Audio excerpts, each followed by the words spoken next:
આજે જ્યારે ભારતનું મહાપર્વ કહી શકાય એવું ભારતના સંવિધાનની અંદર નવી સરકાર બનાવવા માટે જ્યારે મતદાન થઈ રહ્યું હોય ત્યારે ભારતનું આજે ગુજરાતની અંદર ત્રીજા તબક્કાનું મતદાન થઈ રહ્યું હતું.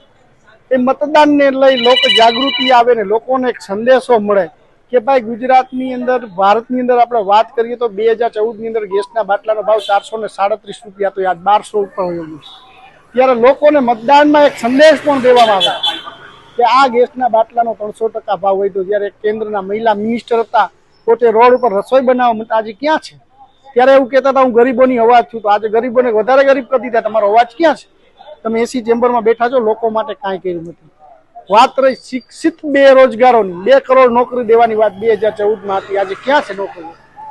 ત્યારે ખાસ કરીને લોકોને પણ સંદેશ દેવાનો કે મતદાન એક મહાપર્વ છે. આપણા પરિવારનો પ્રસંગ હોય એ રીતે મતદાનની ઉજવણી કરવી જોઈએ કે આપણા પરિવારની અંદર પ્રસંગ છે એવી જ રીતે મતદાન કરવું જોઈએ. ભારતની અંદર મતદાન કરવું એ આપણો સંવિધાનિક હક છે. એટલા માટે લોકોને નમ્ર અપીલ કે તમારા લોકોએ જેને પરીક્ષા દીધી હોય છેલ્લી 2 કલાકમાં જેનું પેપર રદ થયું હોય ફૂટવાને કારણે એવા લોકો સામું જોઈને મતદાન કરજો.